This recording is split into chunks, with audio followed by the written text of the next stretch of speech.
qaar ka mid ah guddiga nabadeynta ayaa xal u helidda beela walaalaha wadadaga gobolada Afdheer iyo Erar oo dhawaan shaqaaqooyin colaad ee halkaasi ku dhex martay ayaa waxay ku baaqeen in la xoojiyo xabad joojintii iyo nabadda isla markaasina laga digtoonaado wax kasta oo keeni karayo colaad hor leh. xubnahan la hadlay SRTV ayaa waxay sheegeen inay ku howlan yihiin sidii loo soo celin lahaa nabadii iyo jacaylka beelahani walaalaha ah ee colaadu dhex martay. waxaan baaq nabadeed u soo jeedinaynaa labada beelood ee dhibaatadu ka dhex dhacday. waxaanu ugu baaqaynaa xabad joojintii jirtay inay adkeeyaan.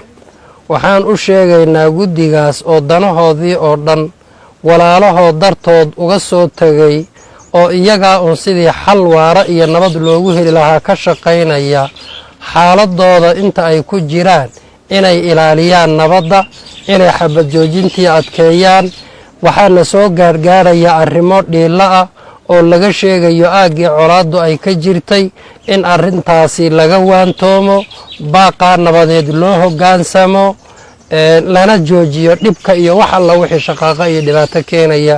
intaasaan soo jeedinaynaa. runtii waxaan aad iyo aadan ka xunnahay ka tiiraysannahay dad walaalo ah, islaam ah, Soomaali bish Ramadaan dhexdeed maanta inay isku duulaan oo islaamiyaan baan horta aad iyo aad nasiib darro weyn. hasi yeeshee walaalayaal, arrintaas markaan maqalnay ummadda Soomaaliyeed ayaa mahan oo dhan annagoo ka tiiraysan guddi baan qabannay. guddigeennaas waxaan diyaar u nahay wax allaale wax dhibaato oo la kala tabanayo inaan idin dhex fadhiisanno shakhsi iyo guud ahaanba inaan idin dhagaysanno xal inaan gaarno.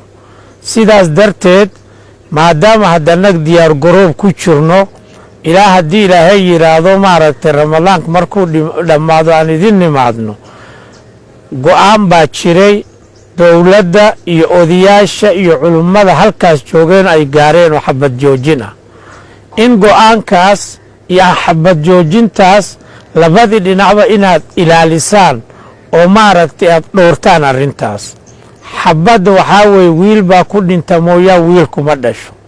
wardaad islaanaan nahay oo diinta islaamka ilaahay wuxuu yidhi man qatala mu'minan mutacammidan fajazaa'uhu jahannam. qofkii walaalkaagoo laa ilaaha ila allaahu oranayo haddii aad runtii dilkiisaad u diyaar garoobdo aad disho waa ahlunaar wey. waxaa ka sii daran hadda bisha ramadaanaan ku jirno. sidan darteed idinkoo xag ilaahayna fiirinaya, idinkoo dadkii labadiinba raxim baad tihiin, walaal baad tihiin, islaam baad tihiin, islaamnimada iyo raximnimada soomaalinimada idinkoo ilaalinayo inaad xabad joojintaas labadii dhinacba aad ilaalisaan, tixgelisaan, wax allaale wixii guddigeennaas idinkeenu aad sugataan, taasaan idinka codsanaynaa. assalaamu calaykum waraxmatullaahi wabarakaatu. waxaan baaq u jeedinaynaa colaadda halkaa ka oogantay aan hawsheeda ku jirno. xabad joojintii lagu dhawaaqay in ay si hirgasho la hirgeliyo. waxaan ugu baaqaynaa dadka walaalaha ee meesha ku nool ee meesha jooga inay u hoggaansamaan xabad joojinta. sida Soomaalidu ay sheegto, dagaal wiil baa ku dhinta ee wiil kuma dhasho. wax faa'iido oo ka imanaysana ma jirto. annagu waxaa naloo xil saaray oo aan u joognaa oo aan rabnaa inaan wax ka qabanno ciddii wax tabanaysa lagu xadgudbay inaan warkooda dhagaysanno, sida ilaahay subxaana wa tacaala uu maxay ahayd nawaafajiye ee khayrkaana aan wax ku dhammayno.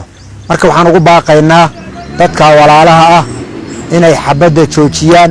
waxyaabaha noo soo yeedhaya ee shaqaaqooyinka iyo xoogaa dhib hurinta ana in halkaa lagu joojiyo. qof walba waxa ku habboon baan insha allahu tacaala maraynaa. siday arrintu ku saxan tahay baan gaadhaynaa.